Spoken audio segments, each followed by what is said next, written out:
사랑의 하나님, 새 아침을 주시고 우리의 손을 잡아 일으켜 주셔서 새로운 마음으로 새로운 호흡을 가지고 주님의 전으로 나오게 하시니 감사합니다. 주님을 향해 우리의 마음 문을 활짝 열고 오늘을 시작합니다. 우리 마음에 생명의 빛을 비추어 주셔서 그 빛으로 우리의 어두운 마음을 밝히시고 생명의 말씀으로 우리의 완고한 마음밭을 부드럽게 하여 주시옵소서. 우리의 마음을 내어드리오니 오셔서 우리를 다스려 주시옵소서. 주님과 함께 걷는 은혜의 40일 사순절의 둘째 주간을 지내고 있습니다. 주님과 동행하는 가운데 점점 주님을 닮아가는 우리의 삶이 되기를 원합니다. 먼저 주님의 겸손을 닮아갔으면 좋겠습니다. 스스로 옳다 주장하는 가운데 자꾸만 나뉘어가는 우리 사회를 봅니다. 스스로를 돌아보는 마음을 주시고 서로 낮추는 겸손의 미덕을 우리로 갖추게 하여 주시옵소서. 하늘 보좌를 버리고 낮고 천한 곳 죄인들의 자리까지 내려오신 주님을 생각하며 늘 우리의 마음이 낮은 곳을 향하게 하여 주시옵소서. 하나님, 또한 우리가 주님의 의로움을 본받고 싶습니다. 각자 자기 소견에 옳은 대로 행하는 것이 아니라 하나님의 마음을 생각하며 주님의 말씀 앞에서 나를 돌아보며 우리의 태도와 삶을 점검하게 하여 주시옵소서. 정의와 공의가 무엇인지 분별할 수 있도록 지혜를 주셔서 이 세상의 혼탁한 흐름 속에서 우리가 바른 길을 찾아 나아가게 하여 주시옵소서. 또한 주님의 그 큰 사랑도 닮았으면 좋겠습니다. 정죄와 배제와 혐오가 그 어느 때보다도 가득한 세상을 살아가고 있습니다. 사랑만이 우리의 막힌 담을 헐 수 있고 사랑만이 우리에게 희망을 줄 수 있음에도 우리 안에는 도리어 미움과 증오, 당파지음과 수군댐이 가득합니다. 우리를 불쌍히 여기시어 우리 안에 주님의 사랑을 가득 채워 주시옵소서. 하나님, 오늘도 우리나라의 경제 상황을 걱정하며 주님께 기도합니다. 현재 우리나라가 직면한 경제 상황이 매우 심각합니다.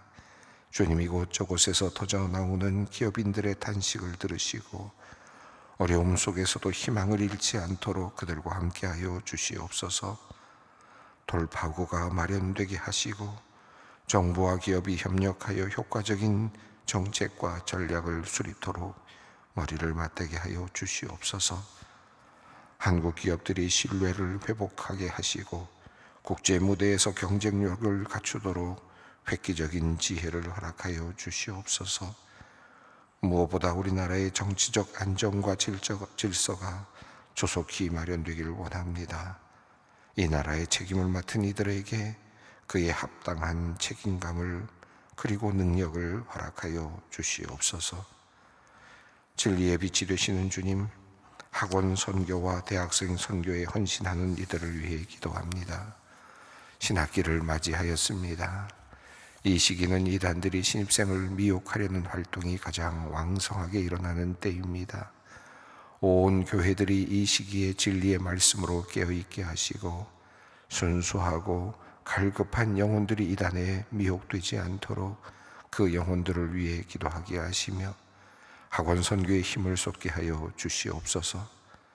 학원 선교의 일선에 서 있는 사역자들에게 지혜와 힘 그리고 맡겨진 한 영혼도 잃지 않겠다는 굳은 소명감을 허락하여 주시옵소서. 단단한 각오와 뜨거운 사랑으로 학생들의 영적 갈급함을 채우도록 성령께서 역사하여 주시옵소서. 학생들에게는 거짓 가르침에 미혹당하지 않도록 분별의 지혜를 주시고 건전하고 바른 신앙의 공동체를 만들어가게 하여 주시옵소서. 소망교회를 위해 기도합니다. 올 한 해 우리 소망교회 곳곳에서 기도가 끊이지 않게 하시고 그 기도가 겹겹이 쌓이게 하여 주시옵소서. 뜨겁게 기도하게 하시며 간절히 구하게 하시며 안타까운 마음으로 중보하게 하시옵소서. 눈물로 기도하게 하시며 소원을 두고 소원케 하시며 감사한 마음으로 주께 영광을 돌리게 하시옵소서. 주님의 세미한 음성을 들을 수 있는 귀를 열어주시고 주님의 놀라운 기도의 응답을 알아볼 수 있는 신앙의 눈도 열어주시옵소서. 늘 선포되는 말씀, 주시는 말씀 붙잡고 기도하길 원합니다. 약한 자를 위해 기도하게 하시고 병든 자를 위해 기도하게 하시며 슬퍼하는 자를 위로하며 기도하게 하시고 홀로 기도하게 하시며 조용히 기도하게 하시며 함께 기도하게 하시고 소리내어 울며 기도하게 하여 주시옵소서. 우리 소망교회가 기도로 가득 찬 성령의 교회가 되기를 원하오니 우리에게 기도하는 법을 가르쳐 주시고 기도의 영을 허락하여 주시옵소서. 우리 교회가 기도하는 교회가 되어 악한 세력이 틈타지 못하는 교회여 마귀의 계략과 속이는 책략이 힘쓰지 못하는 교회가 되게 하여 주시옵소서. 우리가 드리는 나라를 위한 기도가 응답이 되게 하시고 민족을 위한 눈물의 탄원이 주님의 놀라우신 기적과 능력으로 나타나게 하여 주시옵소서. 그리하여 기도로 주님과 함께 넉넉히 승리하며 나아가는 우리 성도들 되게 하여 주시옵소서. 한 권사님을 위하여 기도합니다. 지난 1차 항암 치료로 아프고 힘들어 잠을 못 자고 식사도 제대로 못하는 고통의 시간을 보냈는데 이제 항암 2차 과정에 들어가게 되어 가족들의 근심과 걱정이 큽니다. 하나님, 권사님의 힘든 과정을 잘 견딜 수 있도록 체력을 강하게 하시고 모든 몸의 상태가 원활하게 하여 주시옵소서. 이 힘든 과정을 통하여 하나님의 치유의 역사가 진행될 줄 믿사오니 믿음으로 기도하며 어려운 시간을 잘 견디어 건강한 모습으로 돌아오게 하여 주시옵소서. 이제 말씀 앞으로 나아갑니다. 오늘 우리에게 주실 말씀을 기대합니다. 말씀을 통해 우리의 삶이 변화되길 원하오니 성령을 통하여 우리 영혼에 말씀을 새겨 주시옵소서. 예수 그리스도의 이름으로 기도드립니다. 아멘. 오늘 우리에게 주시는 말씀입니다. 누가복음 12장 13절로 21절 말씀입니다. 누가복음 12장 13절로 21절까지 말씀을 함께 봉독합니다. 무리 중에 한 사람이 이르되 선생님, 내 형을 명하여 유산을 나와 나누게 하소서 하니 이르시되 이 사람아, 누가 나를 너희의 재판장이나 물건 나누는 자로 세웠느냐 하시고 그들에게 이르시되 삼가 모든 탐심을 물리치라. 사람의 생명이 그 소유에 넉넉한 데 있지 아니하니라 하시고 또 비유로 그들에게 말하여 이르시되 한 부자가 그 밭에 소출이 풍성하매 심중에 생각하여 이르되 내가 곡식 쌓아둘 곳이 없으니 어찌할까 하고 또 이르되 내가 이렇게 하리라. 내 곡간을 헐고 더 크게 짓고 내 모든 곡식과 물건을 거기 쌓아두리라. 또 내가 내 영혼에게 이르되 영혼아, 여러 해 쓸 물건을 많이 쌓아두었으니 평안히 쉬고 먹고 마시고 즐거워하자 하리라 하되 하나님은 이르시되 어리석은 자여, 오늘 밤에 내 영혼을 도로 찾으리니 그러면 내 준비한 것이 누구의 것이 되겠느냐 하셨으니 자기를 위하여 재물을 쌓아두고 하나님께 대하여 부여하지 못한 자가 이와 같으니라. 아멘. 예, 우리 지난 본문은 예수님께서 특별하게 큰 무리들, 많은 무리들, 수만 명의 무리들 앞에서 제자들에게 특별하게 하여 주신 말씀을 함께 읽어보았습니다. 예수님께서는 그들에게 이제 박해가 다가올 것을 예상하고 계시면서 그들이 그 앞에서 잘 견뎌내기를 바라는 마음으로 제자들에게 격려의 말씀을 해 주셨습니다. 그 말씀이 이제 우리 제자들에게 주신 말씀이라면 이제 오늘 읽은 말씀은 이제 새로운 주제로 나아갑니다. 주제가 새롭게 바뀌는 듯하지만 한편으로는 쭉 내려오고 있는 지금부터 쭉 지금 흘러내려오고 있는 말씀과 연결되고 있음도 우리가 확인하게 되는데요. 특별히 탐심이라고 하는 그런 주제가 계속해서 연결되고 있음을 볼 수 있습니다. 특별히 바리새인들과 또 율법학자들, 특히 바리새인들에게 겉과 속이 다른 모습을 지적하시면서 너희 안에 있는 탐심, 악독을 대해서 그들 안에 있는 탐심과 악독에 대해서 말씀을 하셨습니다. 겉은 멀쩡하고 겉은 거룩해 보이는데 속은 탐심과 악독으로 가득 차 있는 그러한 모습을 예수님께서 지적을 하셨습니다.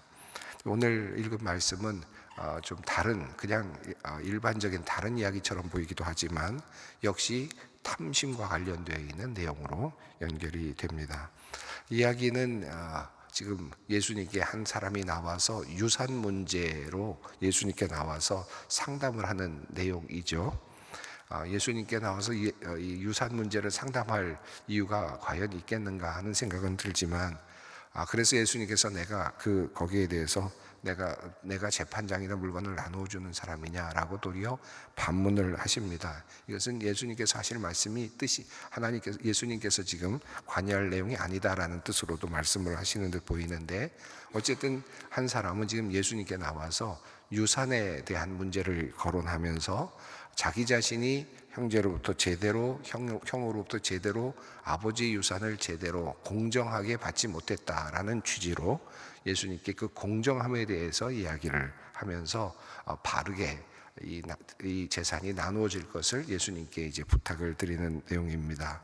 그래서 예수님의 권위가 그 정도로 다양한 것에 대해서도 지금 영향을 미칠 수 있었다고 생각이 들어서인지, 이 한 사람은 형에게 말해서 예수님의 권위라면 적어도 형이 들을 것 같으니까 아마도 형에게 명하여서 재산 분배를 제대로 하라고 좀 명령해 주십시오, 그렇게 가르쳐 주십시오 라고 그렇게 이야기를 하고 있습니다. 13절이 이제 그 내용을 다루고 있습니다. 함께 읽겠습니다.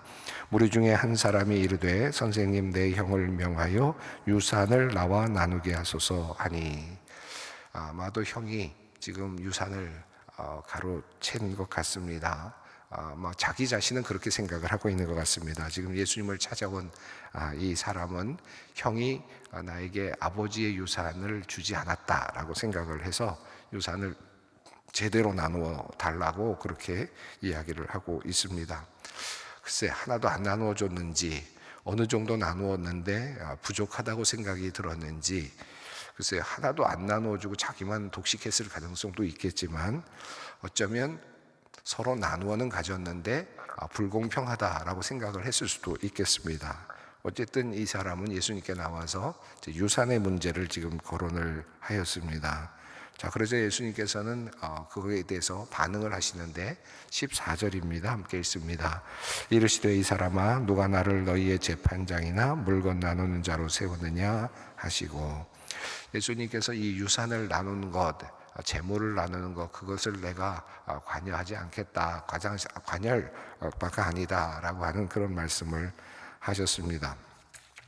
이 13절과 14절에서 저는 이런 생각이 드는데요, 지금 선생님이라고 부르면서 예수님을 찾아온 이 한 사람은 예수님께 와서 유산을 좀 공정하게 분배가 할 수 있도록 좀 도와주십시오 라고 그렇게 이야기를 하는 것으로 보아서, 예수님에게 나와서 이런 이야기를 하는 것은 아마도 이런 마음의 생각이 있었을 것 같습니다. 예수님은 공의를 구하시는 분이시니까, 공정함을 다루시는 분이시니까, 예수님은 공정에 대해서 굉장히 민감하게 반응하시고 또 그것을 이루려고 하시는 분이시니까, 내가 이런 말씀을 드리면 예수님께서 그건 공의롭지 않다, 이건 정의롭지 않다 라고 판별을 해 주실 것이다 라고 그렇게 생각을 했을 가능성이 높습니다. 다시 말하면 예수님은 지금 공의로우시다, 그래서 예수님께 나와서 이 공의를 가지고 정의롭지 않은 이 문제를, 유산 분배의 문제를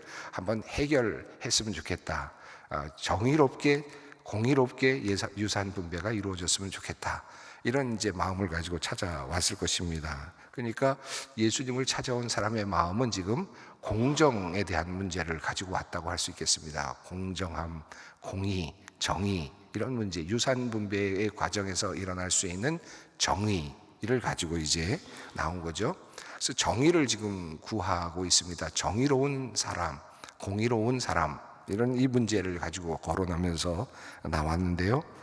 예수님께서는 이 이야기 이제 예수님께서 거기에 대해서 내가 재판장으로 물건이나 나누는 사람이냐, 이 말씀을 통해서 내가 지금 재물을 가지고 공의롭다 공의롭지 않다를 나누는 그런 것을 지금 이야기하지 않겠다라고 하는 그런 내용이고, 결국은 뒤에 보면 비유의 말씀을 하시는데 공의를 가지고 온 이 사람에게 어리석음에 대한 이야기를 하고 있습니다.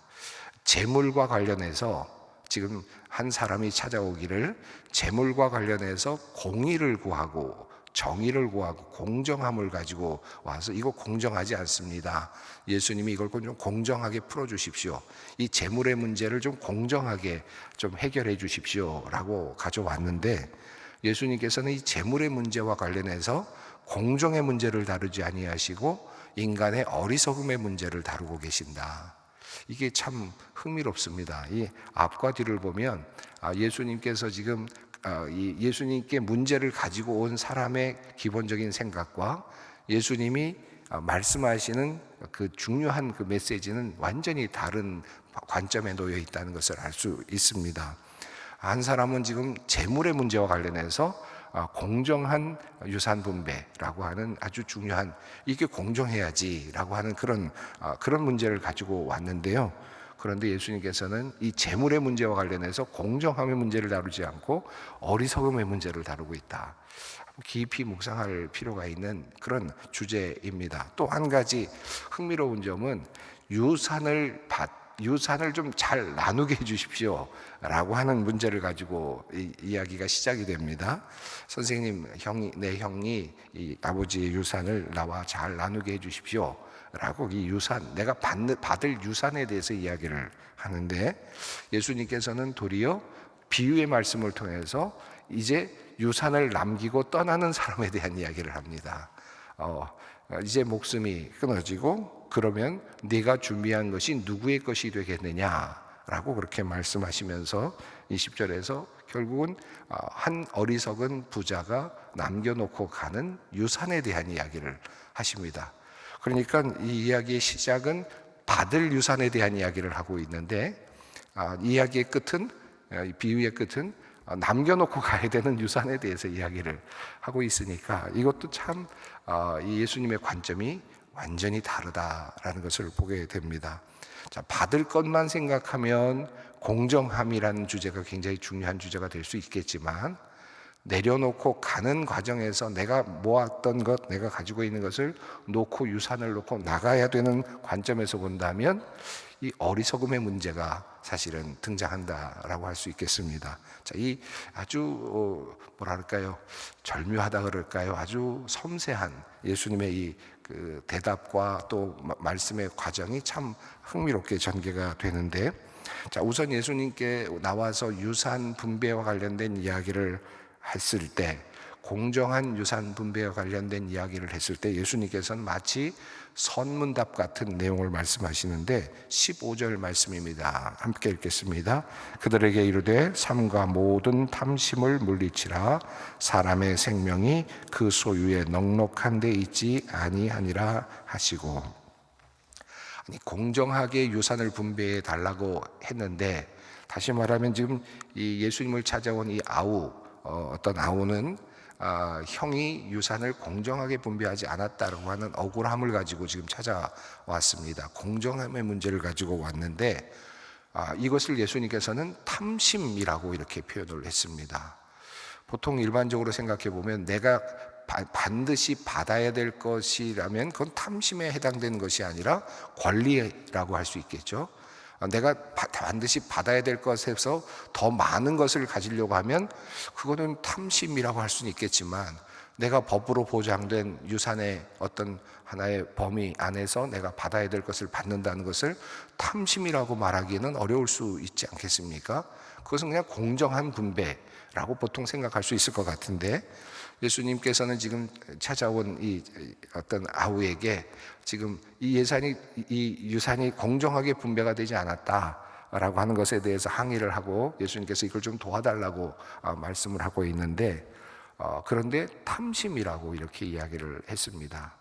자, 이게 참 우리가 이렇게 쉽게 동의하기 쉽지는 않을 수도 있습니다. 그런데 예수님께서는 이 모든 재물의 문제, 공정하냐 안 하냐, 혹은 또는 더 많이 받았느냐 받지 못했느냐라고 하는 이 모든 문제, 억울함의 문제, 이 모든 문제의 근저에는 탐심이 있다라고 하는 것입니다. 사실 옳은 지적이 아닐까 생각합니다.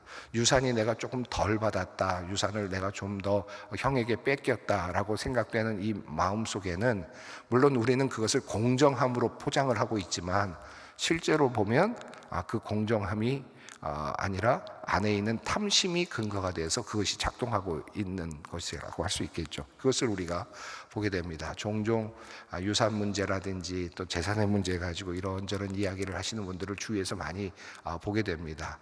이 사람의 입장에서 들어보면 참 억울하겠다 생각이 들고, 또 저 사람의 입장에서 들어보면 이 사람 참 억울하겠다라는 생각이 들곤 합니다. 그리고 또 주변에 있는 사람들이 이렇게 상황을 보아도 이 재산의 문제가 참 공정하게 나누어지기가 쉽지 않겠다. 그러니까 우리가 서로가 인정하고 서로가 받아들이면 공정하게 잘 끝나는 것 같지만, 그러나 누군가가 항의를 하고 나는 적게 받았다고 하고 나는 덜 받았다고 하면 항상 분쟁이 일어나죠. 그래서 제가 어느 변호사님을 뵀는데 그 변호사님이 지나가면서 하시는 말씀이 주로 상속과 관련된 변호사를 하시는 그런 분인데, 한 30억만 있으면 항상 자녀는 싸웁니다. 30억 이상만 있으면 꼭 싸웁니다. 뭐 이렇게 이야기를 하셔서 참 돈이 문제입니다 라고 하는 그런 얘기를 하는 것을 들었는데, 어쨌든 지금 여기 유산 문제와 관련해서 예수님께서는 첫 번째로 탐심을 물리치라 라고 그렇게 말씀을 합니다. 내 안에 들어있는 탐심에 대한 이야기를 먼저 하십니다. 자, 두 번째는 15절에서 생명이 그 소유에 넉넉한 데 있지 않다라고 하는 말씀을 하시면서 예수님께서는 소유의 문제보다 생명의 문제가 더 중요하다, 생명과 소유를 나누어서 이야기를 하십니다. 자, 소유라는 것이 우리는 항상 내 것인 것처럼 생각이 들고 매우 중요한 것으로 생각이 들지만, 그러나 소유보다 더 중요한 것이 생명이다. 내가 지금 가지고 있는 것, 내가 가지고 있는 모든 것이 중요하지만 매우 중요하다고 생각해서 서로 싸우기도 하고 공정해야 된다고 투쟁도 하고 하지만, 그보다 더 중요한 것이 있다면 그것은 생명이다.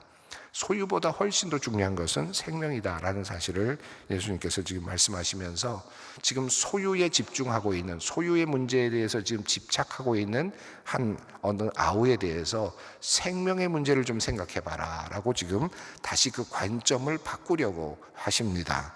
자, 그리고 비유의 말씀을 하시는데요, 16절입니다. 또 비유로 그들에게 말하여 이르시되 한 부자가 그 밭에 소출이 풍성하매. 자, 그런데 이 예수님께서 비유로 말씀을 하실 때 이 원어를 보면 흥미롭게 진행이 되는데요, 이 비유가 어떻게 되어 있냐면 한 부자가 소출을 많이 냈다라고 이렇게 되어 있지 않고 어느 부자의 땅이 소출을 많이 내었다라고 되어 있습니다. 그러니까 주어가 땅입니다. 그러니까 부자가 만들었다라고 되어 있지 않고 부자의 땅이 소출을 많이 내어주었다 이렇게 되어 있습니다. 조금 다른 느낌이 들죠. 다시 말하면 여기서 예수님께서 말씀하시고자 하는 이 비유의 핵심적인 그 이야기의 흐름 중에는 부자가 무엇을 내가 생산해서 많은 것을 만들어내는 것이 아니라, 그런 것이 아니라 땅이 그것을 냈다는 겁니다. 땅이, 부자가 가지고 있는 그 땅이 그걸 만들어냈다는 겁니다. 그러니까 부자가 물론 심었겠죠. 씨도 심었을 것이고 노력도 했을 것이고 김도 맸을 것이고 당연히 여러 가지 일들을 했을 것입니다. 부자의 노력이 없었다고는 할 수 없겠죠. 적절히 투자도 했을 겁니다. 그런데 그 부자가 가지고 있는 땅에 비추었던 태양, 그리고 그 땅 자체가 가지고 있는 토지의 성질, 그리고 그곳에 내려왔던 비, 바람, 불어왔던 바람, 이 모든 것들이 함께 어우러져서 곡식을 낸 거죠. 그래서 땅이 곡식을 냈다. 이런 것은 이 부자가 만들었다는 것을 조금 더 바꿔 생각하게 만듭니다. 내가 만들었다, 내가 만들어서 내가 얻은 곡식이다 라는 것이 아니라 내가 가지고 있는 땅이 그것을 만들어냈다. 내가 그 땅이 만들어냈다. 다시 말하면 이것은 선물에 해당이 됩니다.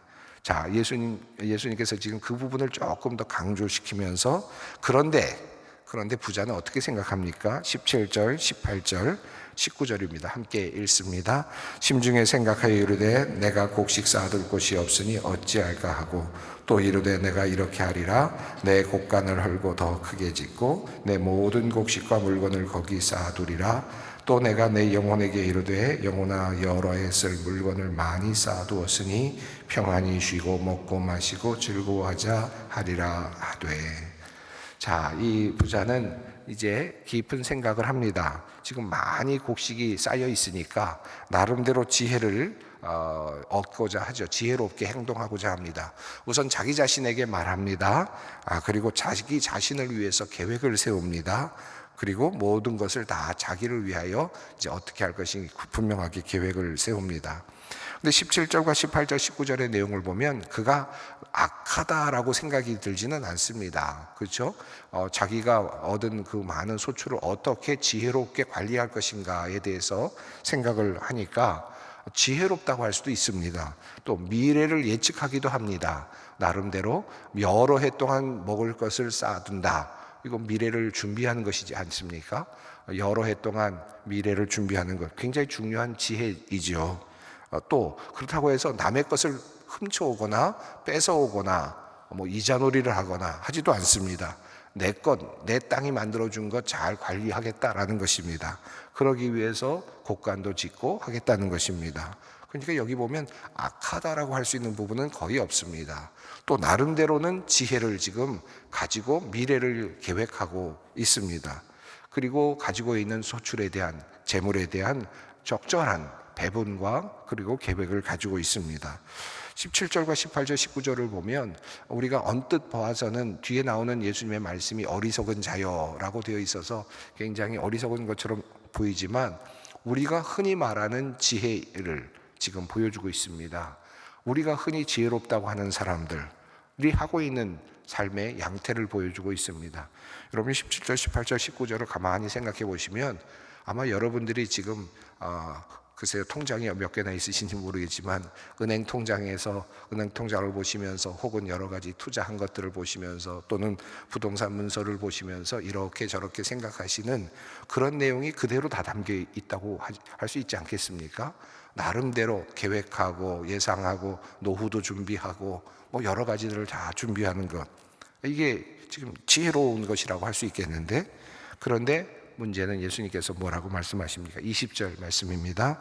하나님은 이르시되 어리석은 자여 오늘 밤에 내 영혼을 도로 찾으리니 그러면 내 준비한 것이 누구의 것이 되겠느냐 하셨으니. 자, 왜 어리석습니까? 지금 앞서 있는 모든 것들이 어리석다고 할 수는 없습니다. 미래에 대한 소유를 가지고 미래를 계획하는 것 그 자체가 어리석은 것은 아니지만 왜 하나님께서 어리석은 자라고 말씀하시냐 하면 생명의 문제를 생각하지 않았다는 겁니다. 생명의 문제. 소유보다 더 중요한 것은 생명의 문제라는 것입니다. 하나님께서 내 영혼을 내가 너를 오늘 찾으면 그 생명이 사라지면 내가 가지고 있는 모든 것은 아무런 의미가 없다. 가장 중요한 것이 무엇인가? 가장 중요한 것이 무엇인가를 생각하라. 그런 면에서 내가 가지고 있는 소유, 내가 가지고 있는 네가 갖고자 하는 명예, 내가 갖고자 하는 지위, 내가 갖고 싶어하는 이 모든 것들은 아무런 의미가 없는 것이다. 그것은 생명과 바꿀 수 없는 것이다. 생명이 없으면 그 어떤 것도 의미가 없다. 이것이 더 중요하다. 그 생명을 주관하시는 분은 누구십니까? 20절에 오늘 밤에 내 영혼을 내가 도로 찾는다. 누가 그러십니까? 하나님이십니다. 생명을 주관하시는 하나님과의 관계, 하나님을 늘 생각하면서 하나님과의 관계를 맺어가는 것이 지혜이다. 이것이 지금 오늘 예수님께서 우리에게 말씀하시는 내용입니다. 오늘 이 말씀을 함께 읽어가는데 사실 우리가 지혜, 이 소유의 문제에 대해서 우리가 지금 비유에서 말하는 어리석은 부자, 우리는 쉽게 어리석다고 말하지만 그게 나의 모습인데 소유의 문제를 우리가 완전히 벗어날 수는 없겠죠. 그러나 그럼에도 불구하고 내 생명, 나의 생명을 주관하시는 하나님, 그것을 늘 먼저 생각하면서 소유의 문제를 다시 짚어볼 수 있는 지혜가 필요하다라는 것입니다. 또 여기서 재물뿐만 아니라 내가 가지고 있는 모든 것들이 다 그러합니다. 내가 가지고 있는 지위도 그렇고 나의 책임도 그렇고 나의 권한도 그렇고 이 모든 것들은 다 생명과 바꿀 수 없는 것들입니다.